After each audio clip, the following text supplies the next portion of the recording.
Hi guys, and welcome back to the Interior Collective. I'm your host, Anastasia Casey, and today I'm thrilled to be welcoming back one of the most business savvy designers working right now, and one of the most generous guests we've ever had on the show.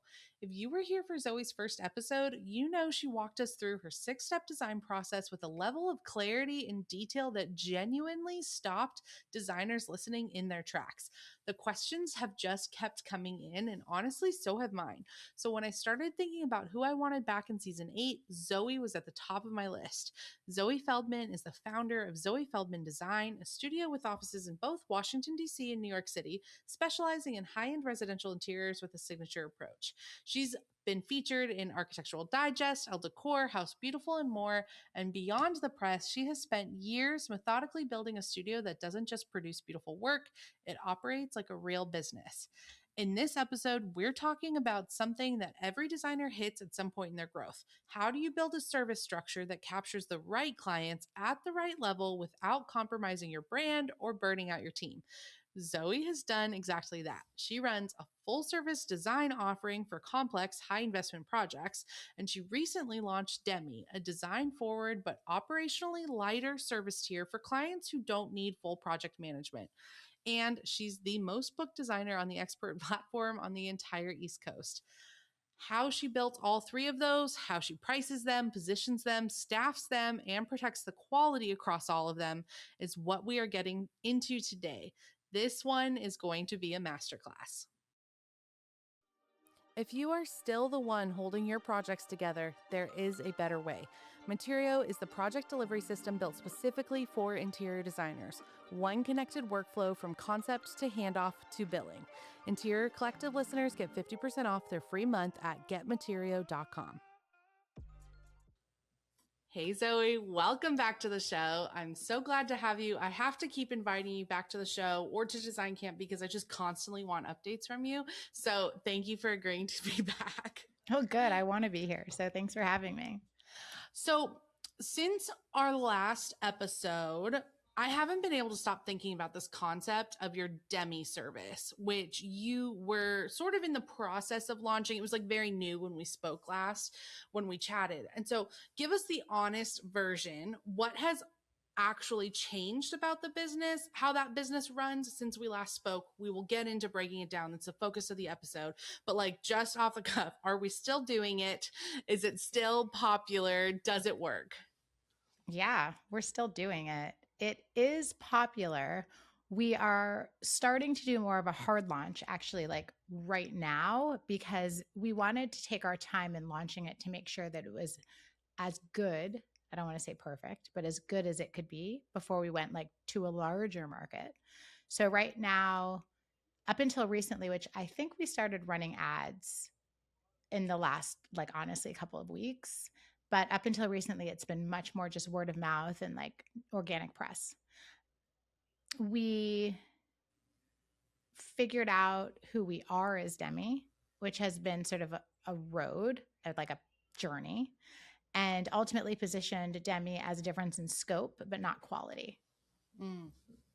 I was concerned that in offering, I didn't want to offer a lesser service. And so to do that, we had to be very careful and say, we are likely a bit more budget conscious in this experience, but it's certainly not a one size fits all for everyone. Mm-hmm. It's still an elevated service and an elevated product. And therefore, we're focused more on the size of the project instead of the budget, if that makes sense. Yeah, definitely. Because essentially you're scaling back the scope of your team's time investment. Like that's where the budget comes in. Correct. It's that it's fewer hours from your team. And it's not necessarily that the products that you're sourcing, the custom pieces, that's still there. It's just you can help scale back the project scope simply by your hours. Correct. So the person who wants Demi is likely busy and doesn't have the investment time also to come in all of the time and do these long meetings and that sort of time as well. So they're interested in a more virtual experience. And that sort of efficientness. And also, they may only be doing one room, two rooms, three rooms, one floor, something like this. And so we figured out a way to be able to offer the same level of quality. And that's been really exciting because these are really important, good jobs that we're doing. Yeah. And we're going to get into all of like the business side of it and how it makes sense for cash flow and all of those other reasons. But it is so nice that if someone's not ready to do their 3 upstairs bedrooms, that you can still help them on that main floor in their main living spaces. Let's get a quick studio update. How many people are on the team right now? And how is the studio structured? Walk us through the different roles and how they interact on a project, specifically now that you have, full service, and then this Demi option. Yes. So to sort of like complete the loop on Demi, we've currently built out a dedicated 8-person Demi team that partners with in-house designers that work on full service. So some of Mm-hmm. our senior level associate creative directors and things and myself that help to make sure that we keep everything on brand. And then we also have outside partners, like for instance, Atelier Jacob, who's doing a lot of the cabinetry in Kemble Cottage, the house I'm building. They're helping with a lot of our kitchens and bathrooms. Another company called Cabriole. So we're getting connected with trusted vendors as well, because we're a little more hands off, that we know can execute at the quality we need things executed. And that's been really helpful. Oh, wow. Well, 8 people in charge of Demi. I mean, that sounds big. How big is the team now? I mean, 8 people's bigger than most people's studios. Right. And then I think we're about 35 people in total.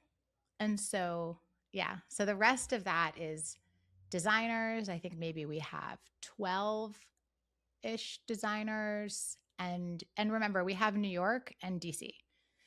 And then we have a procurement team that's fully dedicated to ordering and tracking and installation and everything associated with ordering. And then we have a marketing team that's 2 and an intern. And we have an accounting team that's 3 and an intern. Trying to do all the math and like thoughts in my head. We have a wonderful office manager who also is my assistant.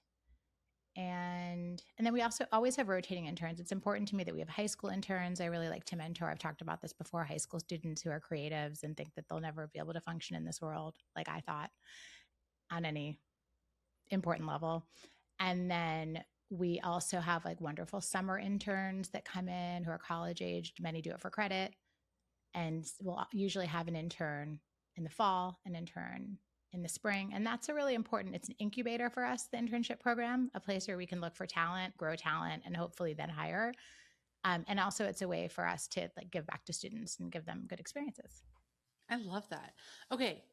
I feel like maybe I didn't ask you this before because I did not know you were working with 35 people. That is a big team. I am so impressed. And I know that when we chatted last, you really broke it down how you had worked with that business consultant before who was like completely out of the industry, had amazing experience at well-known brands we all know. And so it is interesting. I'm just assuming, oh, you've scaled so much since then, but I'm like, maybe you already had all those people. Either way, 35 people on a team, I'm like, I could never handle. That's incredible.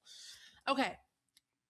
So you've narrowed your full service projects over the years to even larger, more complex scopes. I mean, you guys are doing the top of the top of the top. Like you are the ultimate. So what does a typical full service client engagement look like today? When we're talking about like differentiating between Demi and then full, what is like scope, timeline, investment range when we're talking about your full service, just to put things into some sort of context for those listening? Okay. So full service is, I guess, sort of what it sounds like. It's a complete project. So it's a new build or it's a full gut renovation. Occasionally, they're comprehensive decorating projects that don't have much renovating, but either way, they're complete jobs. So it'd be unlikely in a full service project for us not to touch every square inch of a house. So that's a good way to think about it. And that's why Demi became important, because there's a ton of good work out there that just doesn't require a complete hand. So that we wanted to capture that. But that is what full service is. And then within that full service, it is quite literally full service. So we are obviously picking all of the decorating, all the furniture and all the furnishings and all the art and all of the objects. And we've talked a lot about my involvement in art, I think, in the past. And then we're also giving stocking lists. So much of what we've worked on are templates so that nothing gets forgotten. So we do all the pretty things. And then we also stabilize people as much as they want to be. So we can move someone in turnkey, like down to the vacuum. We can purchase everything, or we can work alongside a house manager to purchase everything and pass them the stocking list. Okay, you need toilet paper in every room. You need this. So nothing gets forgotten, whether we're purchasing it or someone from their team. Mm-hmm. And that's really what makes it full service. So like they walk into their home that day and they can go up and shower and they can make a cup of coffee, and we've Instacarted their Whole Foods order or whatever it is, and it's like all done. And like their like closets are moved in, all their clothes, like everything happens. Yes. Do you guys have professional organizers on your team, or is that someone that you're like partnering with for those installs? No, I'm a firm believer in partnerships. So I don't want to become an organizer, nor do I want to become an architect. I don't want to ever be design build. So I believe very much in like staying in your own lane. So we love to work with trusted, as I was saying before with Demi, with trusted vendors. I think for two reasons. One is we can't be everything, and we have so much on our plate as it is, and there's all these wonderful organizing companies out there that like, why do we need to do that? Right. So we'll put a line item in our budget that like to hold for that like we will be bringing in someone to help you move. That person organizes up to a degree, but then you need like an actual organizer or whatever it is, whatever layers they want. We help manage that, but we don't do it all. I think it's important because everyone has their expertise, and that's important. And also, when you're building a business, it's about relationships. So this is the ecosystem. If I do on-site architecture and on-site build and on-site organizing, then I'm fully responsible for capturing every piece of work I get, because who's going to refer to me if I'm not referring to them? Then they're just going to say, okay, well, Zoe does all her stuff on her own. She's great, but like we don't do a lot of work with her because, well, frankly, she does everything in-house. And I don't want that. I want to support other talent. And also this way, I'm referring an architect, the architect's referring me, I'm referring an organizer, the organizer's referring me. Do you know? And it creates this beautiful like professional ecosystem that I think people don't realize how important that is. Yeah, that's such a, as you say it, it makes so much sense. But I think when you're like in the moment and you're building your brand, it's like, oh, I should just offer that because that's another revenue stream. I should just do that. But then it's also like, how are you feeding your pipeline? So right. That's always so brilliant. Okay, Zoe, before we get into the new service layers, I want to revisit your incredible 6-step process from our first episode, which is linked in the show notes. You guys have to listen to it if you haven't already. Has anything shifted in how you run a full service project from programming through installation since we last spoke? And of course, there's constant nuance that you're shifting, but is there any like core changes that you guys have refined in that process? No, there's not really any core changes that we've refined in our 6-step process.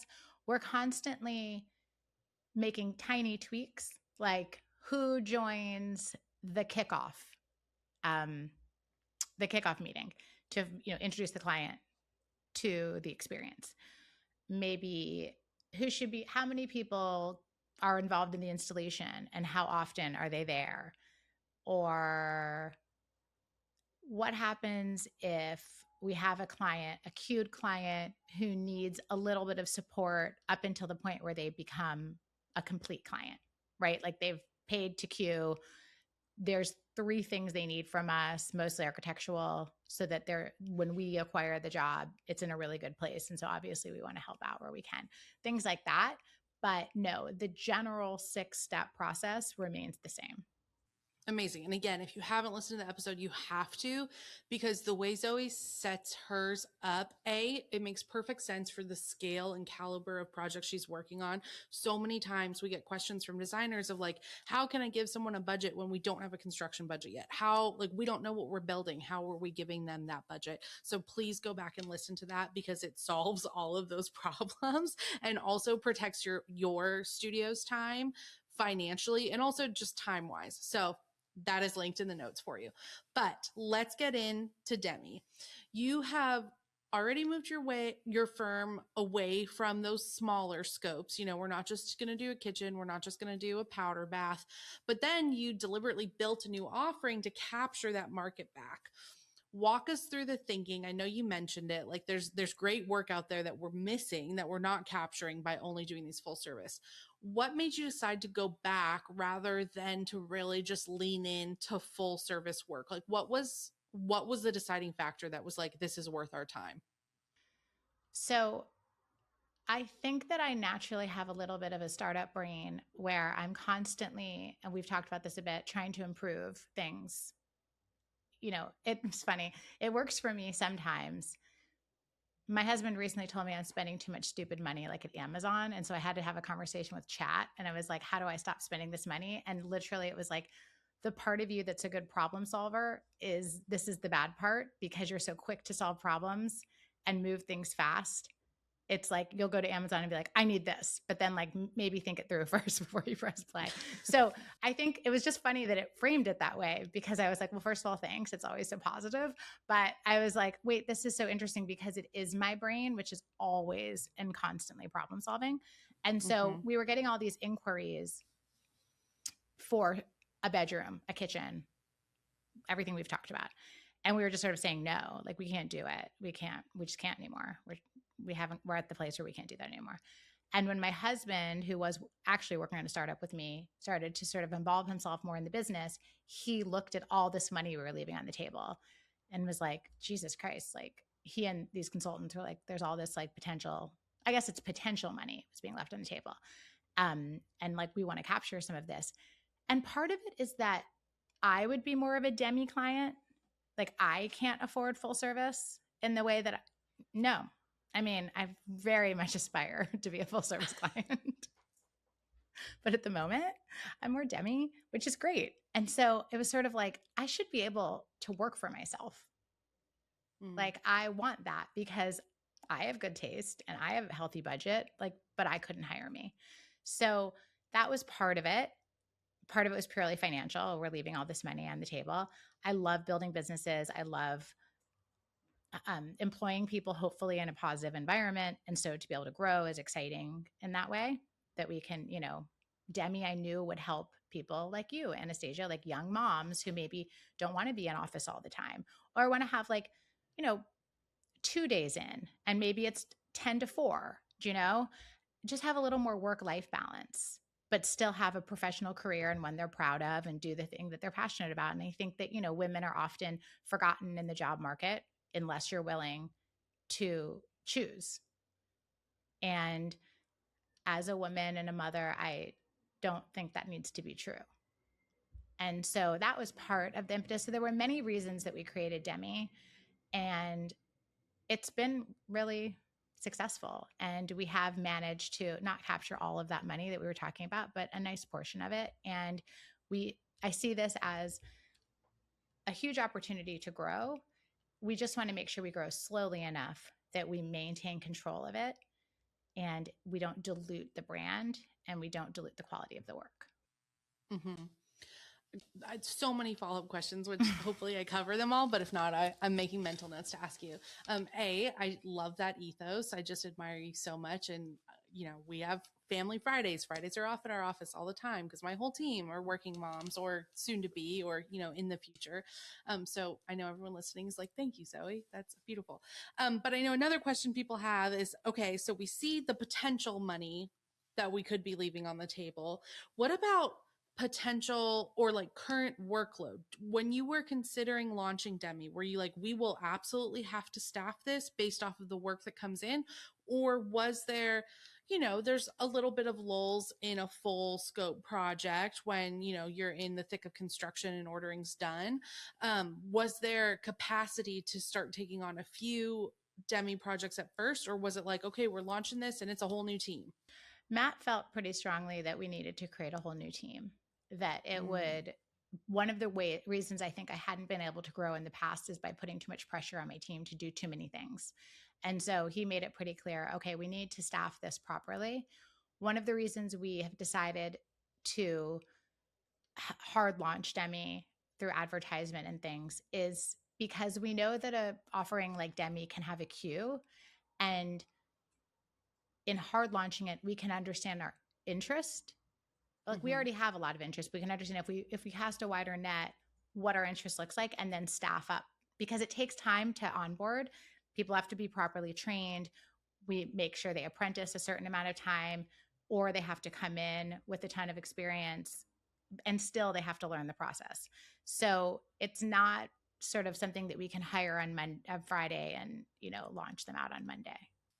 Yeah, definitely.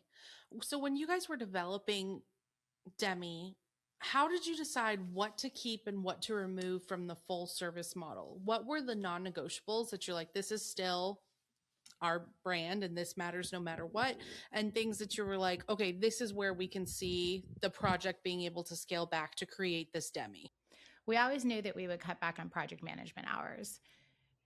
We knew that much of what was accelerating the cost in full service is just how hands-on it is. We also knew that if we were with trusted vendors and trusted partners, contractors and architects and things, then we could lean on them for support and we wouldn't have to always be the point of contact. So that became clear quickly. And we knew that by going virtual, that would just sort of naturally happen. Also,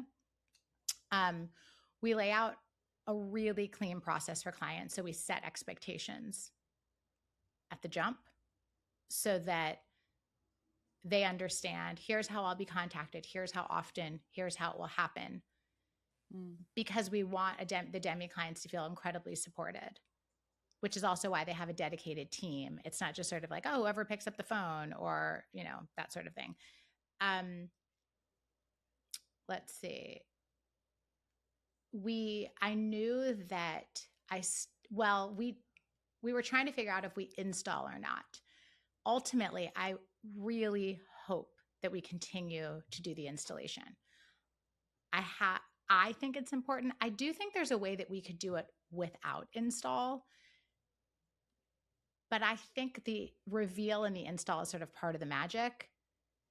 And so, and like I said, this is a sophisticated client, so I think they appreciate it. Mm-hmm. And so that at the moment is something that we're retaining. And the communication is something that we retain from both sides. So really, like, the process is retained within Demi. It's just sort of like naturally a little bit less hours because it's virtual and because the site visits, don't exist, or they're limited if it's local and we say, okay, we're going to go once or twice or whatever it is. It's like very clear. Yeah.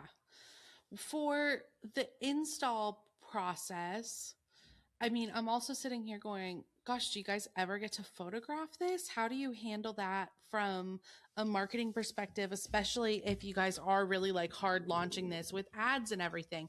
I feel like if you install, you get to get a photo shoot in. If you remove the install, that gets a lot trickier. And then you still kind of have like a mini install day when you have to style everything and make it work for photo shoot. Do you have any intention of photographing these projects? Yes, we have photographed a few, but that was sort of part of like recently I sat down with the marketing team and I was like, all right, guys, we need to hard launch this. Demi is ready to like go full throttle and blow up. And so we actually just shot one last week. And when we came out with Demi, we did a beautiful shoot around the Coleman's place, which was like this terracotta kitchen that I think like everybody saw, and it's like gorgeous. And so we're doing now more Demi shoots, because we're really proud of the work. But it also takes time. The thing people don't understand is when you work on an interiors project, it takes months, sometimes years to get to a completion. Now, Demi is a bit faster because the scope is faster, but it's still fast is 6 months, 9 months, 12 months. I mean, fast isn't 1 month. So it takes time to build up the arsenal, to get to the point where you're photographing, et cetera. So we're there. This is a super logistical question.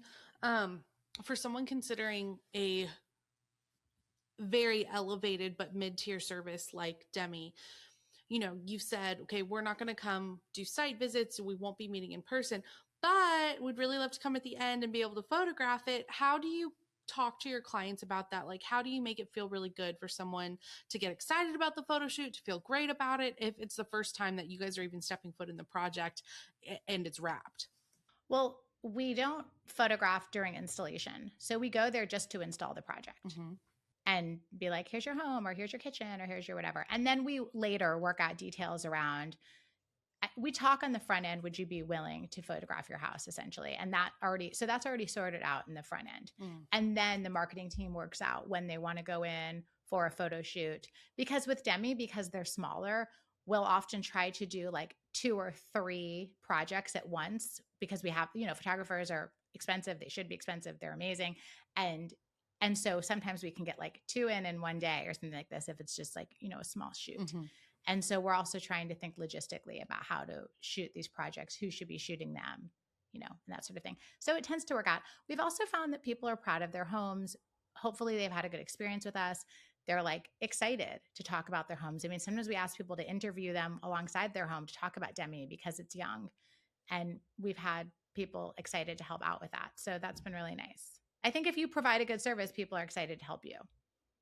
Yeah, definitely. And I do feel like that Demi client is kind of that sweet spot of someone who is excited to have it photographed. Your highest caliber of clients are more high profile in some cases and have to be a bit more private. And so this actually, I can see how these would be the clients who'd be like, yeah, come on, let's do it.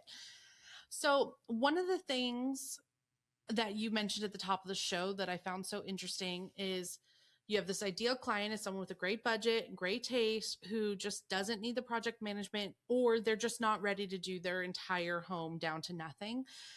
How do you, when you're first courting a client, when you first get a call, how do you immediately know this call is going to be a full service client, or this call is going to be Demi, or does this happen in the discovery phase with whoever on your team is discussing with them? So my marketing team handles potential clients and is very well versed in understanding very quickly if this is full service, Demi, expert. And mostly it's about the size of the project. But if someone comes to us and wants a like if the budget they list is Demi size, but the project is full service, that's when it can get tricky, because then we have to basically say, like, while we appreciate this budget, it actually won't, we can't do it at this number, like not close to this number. So would you be interested in thinking about phasing your project and maybe starting with your first floor, or the primary bedroom in your first floor, whatever it is, your children's rooms, whatever is important to you, and then we can sort of like pick up in a year or two the next moment. So those are the ones that I think are trickier. But ultimately, most people are pretty excited about Demi and are like, oh, wait, okay, I didn't realize that was an option. Mm-hmm. And if I can get like a really good product, even if I don't get everything done right now, I think that could work. How do your builders and your partners, like you said, your great cabinet makers, those sort of things, how do they feel about this Demi service? Do they secretly love it because they're like, great, you're not walking the site every week? Or they're like, well, where's your designer? Like, we need this communication. How does that work? Or how have you experienced that relationship so far with Demi? The thing I've learned in life in general is people expect what you tell them to expect. So, like, I used to think my clients want me 24/7. I'm tethered to my clients. I can't ever come up for air. If I'm not there, they're unhappy. And what I learned was like, well, that's because I was setting that precedent. I was saying, I'm going to be there all of the time. If you're in New York for 3 days shopping, I am too. My team is just here to follow behind me and take notes. And when I realized I have this like insanely talented team, like, and my clients know that. and they really respect my team. Like they don't need me there 24/7. I was like, oh. So I think it's sort of the same with Demi. Like we're very confident in what we do, and we wouldn't frankly do it if we couldn't pull the job off. So we sort of say like, we don't need to be there at every, we're always here. If you have a question, call us, like FaceTime us. We have these weekly touch bases. I mean, it's so sorted that it's like, this really just shouldn't be a problem. And it hasn't been. It's not to say there's never problems. There's always problems. There's problems on every single job at every moment, all of the time. But we can problem solve in the same way we do with full service. And the idea that we're not there all the time is not a problem. If you've been running your firm for a few years now, you've probably got a system in place. And I do use that term loosely. It's going to be a mix of apps, some spreadsheets, maybe a project management tool that was close but never quite right. And you are still the one holding it all together. But here's the thing, most tools were not built for the way interior designers actually deliver projects. Material was. Concept to handoff, approvals to procurement to billing, with QuickBooks Sync built right in. One connected workflow. Interior Collective listeners get 50% off their first month at getmaterio.com. Free for 14 days, no credit card required. That's MATERIO, getmaterio.com. Okay, so talk us through, in that vein, talk us through what the actual Demi workflow looks like for your team. Like how many touch points does the designer have with the client? Who's managing that relationship inside of your studio? Are there juniors and procurement people on that team? I know you said you have 8 people dedicated to Demi. So what does the workflow of that look like? And we can even take that from like a client's perspective. Like what does a client expect out of Demi? Well, the other thing I should probably though mention is that the one other marker of Demi is it tends to have less construction than full service. So we look for projects like it has a kitchen, and then someone like Atelier Jacob can do the kitchen and we can just redline and we already trust the product. But for the most part, it's a lot less construction. Maybe we're adding an arch somewhere or a nook, but this is not like take it down to the studs and build it back up and we'll never be there. So I think part of it is we're very careful with how we engage projects so that we're not biting off more than we can chew and then being like, you guys got this? You know? Totally. So I just wanted to mention that. No, that's super clear. Thank you. Okay. So the Demi workflow, the number of touch points depends on the size of the project. The lead designer manages the client relationship and consults on designs with our associate design directors. I have a meeting bi-monthly with those associate design directors and sometimes alongside the Demi designer to review work at a high level. And so that's sort of the food chain by which things trickle down to the client. So what I didn't want to do was build something that I was so far away from, or full service was so far away from, that it was like a totally different product. So we're hoping that when somebody sees a Demi project, you can't really tell the difference. Yeah. So a Demi client still gets your eyes on their project at some point, just maybe less frequent intervals, more at the review phase, that sort of thing. And so if we were reviewing your portfolio and things were not clearly stated of what was, full service, what was Demi, us having heard this conversation, it would be like, okay, are those like the original floors and walls? Like those would be the type of things like you could see. What would be the outside perspectives differentiator? I mean, if we're doing our job right, there shouldn't be, because you don't sort of know how much wall we took down in a full service, like unless you're looking at a before and after. Yeah. If you were to look at a before and after, the befores would probably look more similar than the befores in full service because there's less architectural tweaks. But beyond that and the finished product, you shouldn't be able to tell the difference. What has been the biggest operational lesson you've learned since test/hard launching Demi? And is there anything that you've had to recalibrate even at sort of this newer stage? I think just determining how much construction work can be included before a project starts requiring the level of oversight that belongs to our full service model, because we just keep going back and forth. And having partners like Cabriole and Atelier Jacob do help because they can do millwork, they can do kitchens, they can do baths, and we know it will be exactly how we want it. But as we get into like a full gut, which we have done some of these, like we've gone further, it's harder. So we're sort of like, can we do that, but only local, like New York, DC? Or do we just not do that at all unless it's very clearly just a kitchen? So we're kind of constantly in this battle with ourselves around how much construction should Demi be taking on. Yeah. And I feel like a Demi project is one of those types of project that the concept of scope creep could definitely happen because there is technically more scope to creep. If you're doing a whole house top to bottom, like there's only so much. But I could see how that happens. How does your team handle if a project does start to seem like, okay, we're really moving towards that more full service, or this is going to be more full construction? Do you guys then have to have a conversation with the client and say, hey, we are really moving towards something that's going to require project management and Demi's not the best fit for you anymore? Or do you just kind of shut it down and be like, this is what our scope is and we aren't able to do that for you?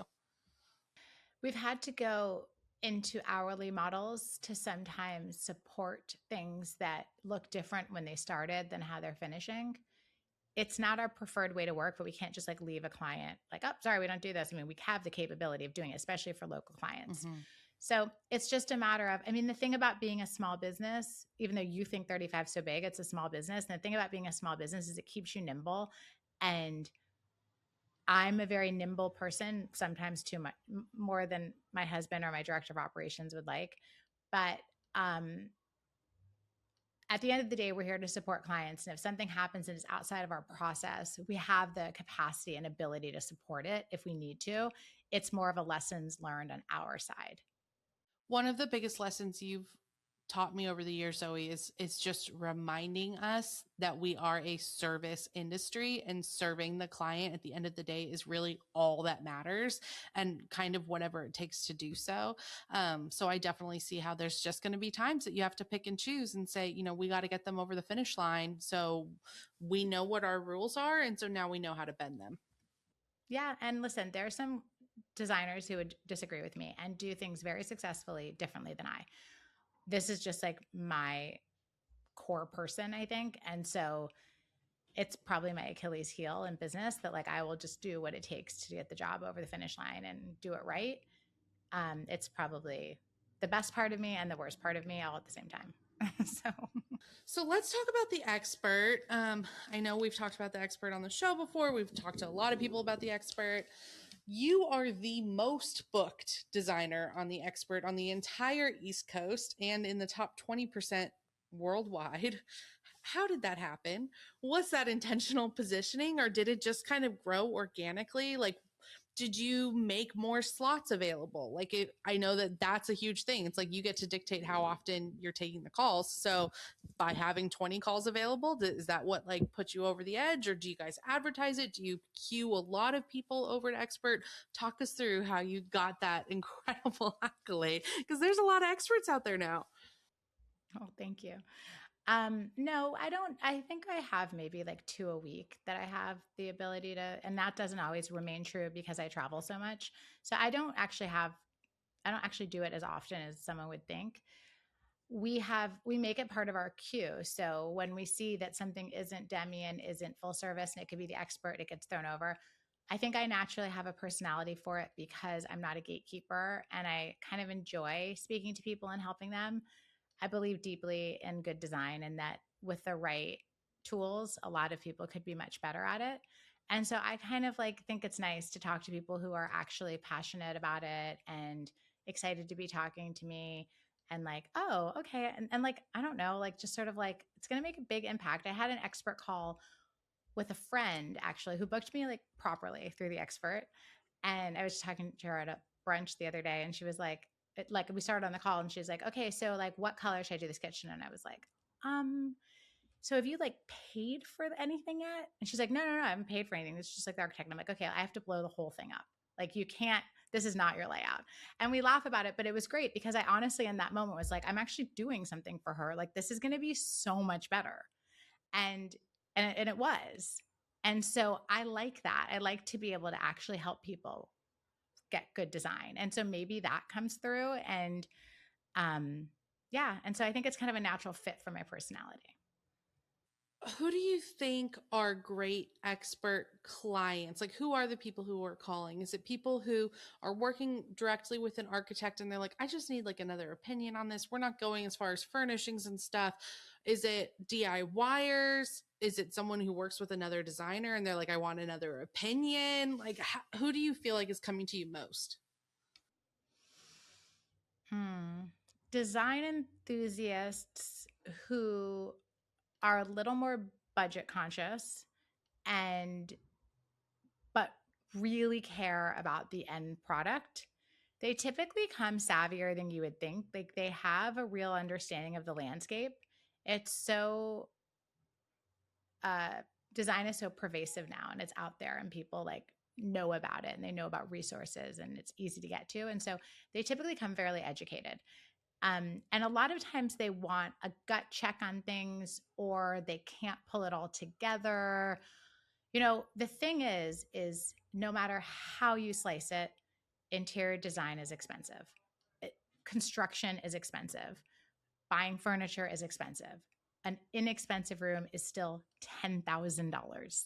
Do you know? I mean, that's crazy. Like, I don't know about you, but $10,000 is a lot of money. Mm-hmm. And so, but you know, you say that to a designer, I have $10,000 to spend in this bedroom. And they're like, oh, yeah. You're like, it's just like crazy to me how we minimize these like enormous amounts of money in this world. But listen, that's because 10,000 doesn't get you as far as it should. So anyway, so I think it's nice because they are still having big investments and then they have a professional to be like, yes, that is a good idea. You are making a good choice. Or like, I don't want to pick the fabric on my sofa. I need you to. So a lot of what I do is I'll be like, okay, let's like get samples. Let's go to Everhem and get your windows. Let's go to the expert and pick some pretty fabrics. Let's, you know, go to Nordic Knots and get some rug samples, whatever. And let's pull it all together, go order those samples and call me back and we'll finish it. Do you know? Mm-hmm. And so they have someone to support them. These are major decisions and they're hard to do alone. Yeah, especially a couch. I can't pick my couch fabric either. I'm like, oh my God, that's a commitment. If you're getting the right couch, it should last you for years and years. Um, do you feel like expert sessions are going to be a great funnel for Demi? I see how that can jump. It's probably not a great funnel for like your highest tier of service. How is that playing into your business plan with it? Yes. I had a call just the other day, a Demi call that immediately when I'm sorry, an expert call immediately when I jumped on, I was like, okay, this is a Demi client. And so I said to her, listen, I can do this call with you and I'm happy to like pick your sofa fabric, but we have this other service. And if you're interested in that, why don't we just push you over to that? We'll give you a credit for this call. If for some reason when we give you the pricing for Demi, you're not interested, I'll pop back on a call and do the expert call for you. So yes, that does happen. And if I see it, I try to identify it quickly so I don't waste time and you know the person can get what they actually need instead of like, all right, you know, I'll take your money right now and give you like a couple ideas, but really you need Demi. Right, for sure. Especially because what you are talking about on an expert call, that doesn't equate to a kickoff call. Like, so okay, so you are essentially running three distinct service tiers between full service, Demi, and expert consultations. How are you all preventing those tiers from like cannibalizing each other to make sure, as you mentioned at the top of the show, making sure that Demi doesn't become necessarily like what Zoë Feldman is like known for? They're pretty distinct offerings and the client is very clearly expert, Demi, or full service. I don't see a world where they would cannibalize each other. I think if anything, they complement each other because I could sit at a dinner party with anyone and probably be able to help them unless they had an unrealistic expectation around what they should be able to get for X amount of money. So unless someone says to me, I have a 10,000 square foot house and I'd like to spend $200,000 and I'd like it all done in 6 months, then I'm like, well, that's not for us. Like, that's not enough money and that's not enough time. If you want to give me, 20x that, I'll do that in 6 months. And, it's just like, that's just like unreasonable. Mm-hmm. So unless that happens, then we can pretty much service any tier. Can we talk more specifically about pricing? Walk us through how you structure your fees across the 3 service tiers. We know the expert, you pay a fee for an hour, or I think it's 55 minutes of your time, something like that. But then how you're handling full service and then Demi. Is there any difference between the two? And just remind us how you guys do charge. Okay. I had to write this down because I'm not the person to really be asking this. So this way it's correct. Thanks for doing your homework. Okay. So full service is a combination of flat fee, hourly, and cost plus. So it's hourly for programming and schematic design phases. So that's the concept development, working alongside the architect to redline, working through the budget, working through the scope. That's all in our programming hourly phase. We take an upfront deposit that we work against, and we hope that the upfront deposit pretty much covers it. Like, we're not just sort of saying, give us $2,000 and we give you a check for 50. I mean, sorry, a bill for 50. It's like, if we're asking for 25,000 up front, we're hoping we're going to hit around that, give or take. And then there's a flat fee for the design development through the installation. So once we have figured out the program, okay, we're doing the full house and it's 10,000 square feet and all the architecture is done. So we understand how many rooms there are and we understand like what the budget and all of that. Then we can include in the budget a design fee. And we do have a cost plus model. And so we make money on things that we procure. And that's full service, but is it exactly, and so for Demi. Okay, so for Demi is a flat fee since the scope is defined at the outset, and also a cost plus on product. Okay. And so flat fee, that includes, because currently Demi does include install, that flat fee includes everything all the way to install. And because you're not doing the actual like site visits, you're not doing walkthroughs, there's no hours to consider in that phase either. So with that flat fee, every Demi project still gets bid a different number. Like, you are still customizing what that number is. It's not like Demi is always $50,000.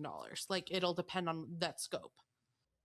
That is correct. And I do believe there can be some hourly time in Demi if we are touching any architecture. I'd need to follow up with that on my team, but I think so. Okay. I think that's pretty much a standard in our office. And so, but yes, the idea with both services is that there aren't a lot of financial surprises. That's sort of our goal. So people can relax into the experience and sort of know, and I took this from myself because I have to be financially, sadly, cautious and thoughtful. So like, I don't want a big fat surprise bill at the end. And so I have a lot of empathy for that. And so we just sort of want people to say like, okay, this is what you're going to spend. Like, okay, give or take 10%, 12%, something reasonable. But like, this is basically what we're going to spend. So like, are you cool with that? Because now we can just like have a good time. It gave us so much more freedom, both on Demi and full service, to shop the way we want to shop. If we want to spend a ton of money on a light fixture, we embedded that because we play, especially with Demi, on the 80-20 rule. 80% of it is canvas, pretty, whatever, and 20% is like hard hitting special items. And so that's built in. Where we actually put that money doesn't sort of matter. There's a little bit of a Peter, borrowing from Peter to pay Paul experience, because it's just sort of a total amount of cash. So, okay, talk to me about receiving and storage for Demi, because if you guys are doing the install, are you requiring that a Demi client still has a receiver? And are you, because you guys don't do your own receiving, right? You don't have a warehouse. Okay. So you do require that from your Demi clients, and then install happens just like a traditional install. Yes, exactly. Nothing changes. There are certain things I have found you just can't cut corners. Everything goes to receiving house, period. Like, and when clients are like, I'll get it. No, thank you. That's the problem. We're not doing that. Do you know, like, there are certain things we just can't bend the rules for. We even don't love to bend the rules for, like, but I really just need my sofa first. Like, we have made exceptions, but all it does is cause problems. All of a sudden, they don't like the sofa, and the sofa doesn't look good in the room, and it's different than what they thought. Yeah, because the whole room isn't here. Right. Do you know? It's just like it's a problem waiting to happen. Yeah. For what about for like accessories and final styling layers? Is there still budget allocation for that portion of the project on a Demi project? Or is that a place where there could be some cost potential savings by eliminating that? No, I learned a long time ago that you have to have a line item for styling items that is non-negotiable, because here's the problem: it'll be the first thing people cut. Oh, I don't need that. I have all my own pretty stuff and I don't need to style. And then the project will never look good. They're buying what they see online. They're like, I want that room. Well, that room was styled. And if I take out your styling budget, I can't give you that room. Mm-hmm. And you're not going to be happy. And if you're not happy, then I didn't do my job and everyone's unhappy. So listen, if we say you have to spend 50,000 on accessories and you're like, can we make it 35? We can have that conversation, but no. Okay. Real quick, talking about pricing transparency, you have always been very vocal that you fundamentally believe in it.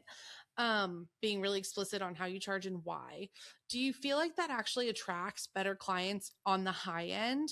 Or do some clients still push back on fee structures regardless of the service level? Yeah. People are always going to push back. You're always going to have people who want to pay less. You're always going to have people who don't think you should make as much money. You're always going to have people who think you're double dipping. You're always going to have people who do that. We don't do any of those things. We talk a lot about why we charge what we charge. We're not transparent. We're very transparent in that we do make money. We're not entirely transparent when it comes to how much every single thing costs, because we have learned that that creates a lot of anxiety and hesitation within a client. So again, I've said this a million times. If I tell you it's going to be $50,000 to do your living room, and I'm able to get you all the things I told you I would in 50, 55, 58, whatever it is, $1,000, what does it matter how much the light is versus the rug if everything's good quality and everything's beautiful? But if you look at every single piece, you're always like, wait, I can get that rug cheaper. Wait, I can get that light cheaper. And it messes with people's heads. And then it messes with the design, and it messes with the outcome, and it messes with their level of happiness. Do you know? Mm-hmm. And instead, we're just like, look, you approve the budget. You're happy with the budget. Let's put that to bed. You're still going to approve every proposal, and we are keeping you on budget. We will let you know if something is out of budget and we can't find the money somewhere else. Mm-hmm. At design camp with our clients, this is like the biggest thing I get pushback on. And because I am not a practicing interior designer, that is no secret. I do not have clients that I have to have this conversation with. The biggest pushback I get from people is like, our clients would never let us order a couch that we did not know how much that sofa cost, even if, and I push your method all the time. I am like, this makes so much sense to me. You are selling a finished product, so they need to know what the finished product price is. How do you have any really tactile, specific advice of how you're able to say, no, I'm not going to tell you how much that table cost? Like, you don't get to see each individual item. Because I'm happy to tell them how much the table costs, just like I'm happy to tell them how much all the freight is for their tile, but they're going to be annoyed. It's like, okay, I say this, then I'm like, what exactly what does it do? What does it matter? If you go and buy a pair of jeans, do you really want to know that the jeans are $60 and you're paying $420? No. But it is, you know, it's sort of like, I mean, that's a singular example, but it's the same psychological concept. Like, if it's just going to annoy you, why do you want to know that? Like, I don't know. I wouldn't want to know. I just want to know that this room fit into my budget and everything's beautiful and everything works and everything's pretty.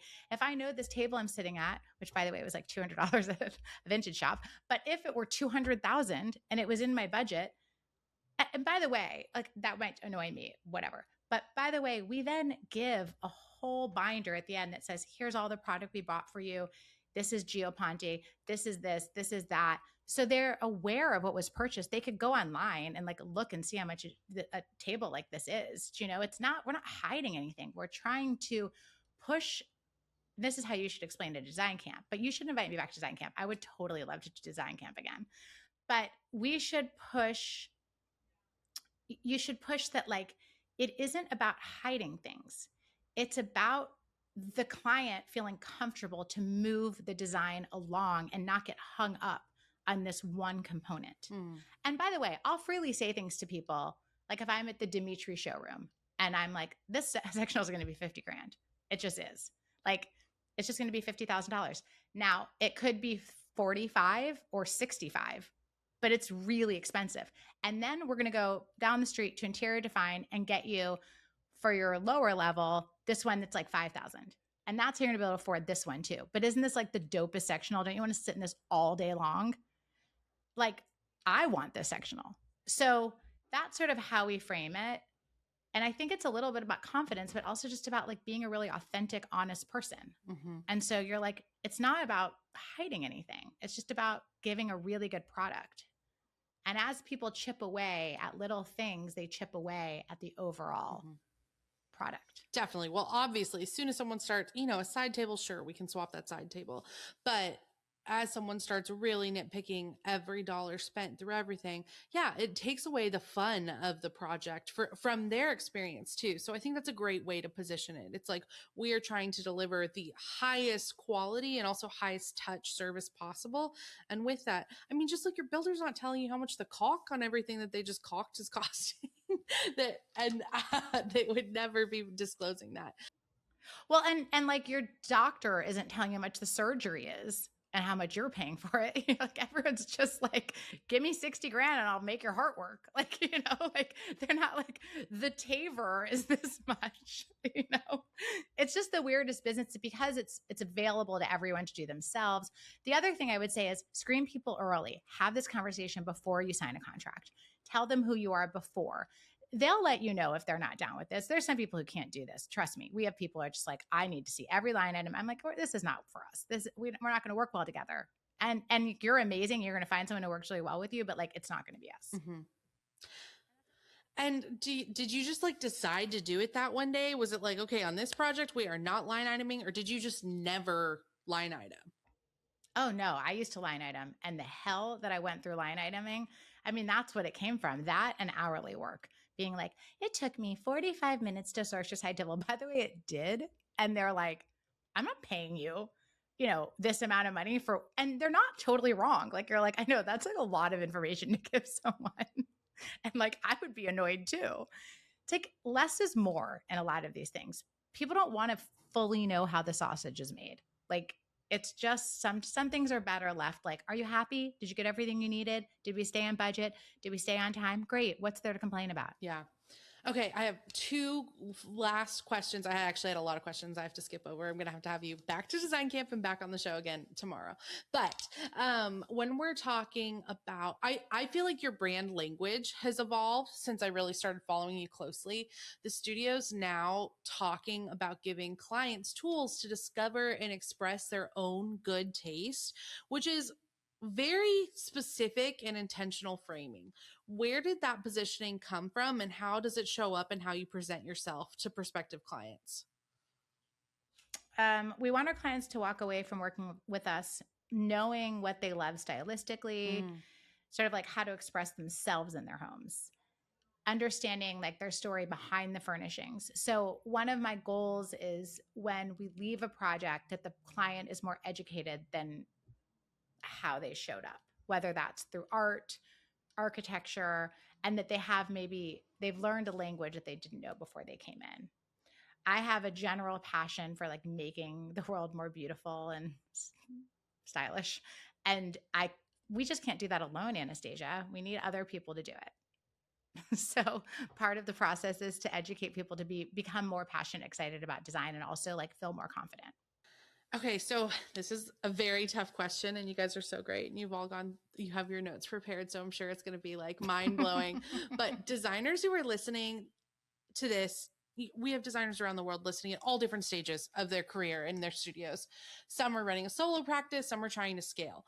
If you could give one piece of business advice to a designer trying to build the type and caliber of studio that Zoë Feldman has become, what would it be? I think I say this a lot and probably said it to you before, but hire people better than you. So do not think you are the only person in the room who has a good idea. If you struggle like I do with project management, hire someone to run operations, or even just somebody who's amazing at project management. If you're terrible with numbers like I am, hire someone who's good. If you struggle with drawing, if you're not a great artist, I'm not a great artist. Find people in your team who have a wonderful fine arts degree. If you're not great at CAD, I'm not great at CAD. Find people who are great at CAD. Don't be afraid to hire people who are better than you or on par with you. And I don't mean better than you in every single area, but complement you. I think there's sometimes this idea that like as a designer, I need to be the smartest one in the room or the most talented one in the room and know how to do everything. And that's just not true. You can't know how to do everything. And if you try to know how to do everything, you'll do everything sort of in a mediocre way. Yeah. Okay. And then lastly, I always like to have one final check-in. What do you have in the works that you can share with us? I know you always have really cool, exciting collabs coming up. Is there anything that you can drop here? Well, I'm glad you asked. Today, we just launched our glider with Nestig. There's actually glider, rocker, recliner with Nestig. So it's sort of like grown-up nursery. And I'm really excited about that. Anastasia, I feel like you need one. No, I know. I commented the other day because I was like, wait, now I have to redo Cam's room. Thanks a lot. You're welcome. You do have to do that.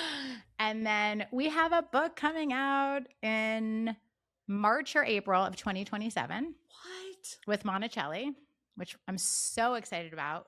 We just started working with our designer. He's so arty and cool, and it's going to be amazing. And it's also going to be like my whole not gatekeeping, lots of information, but make it arty. So that's going to be great. So cool. Congratulations. That is news to me. I did not know that. So yes. And then we have more collaborations coming out that I obviously can't talk about yet, but will it Design Camp and the next time on this podcast and all of the things.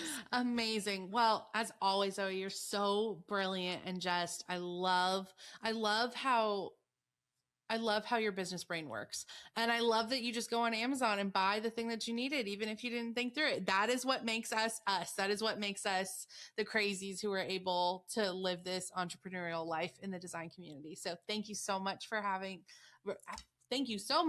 back on the show. And literally, I'm going to email you in 5 minutes being like, okay, when are you coming back? Okay. Well, I love you. So thank you so much for having me. It's always so much fun to talk to you.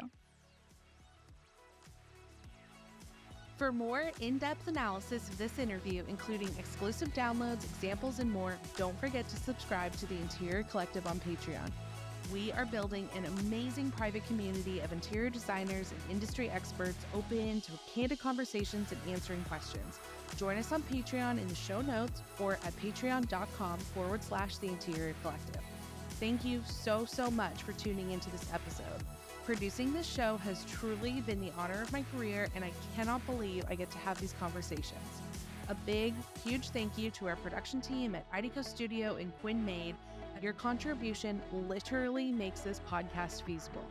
And the biggest thank you to you, our listeners. Your sweet notes, DMs, and reviews mean so much to us as we work to keep our show free and always accessible.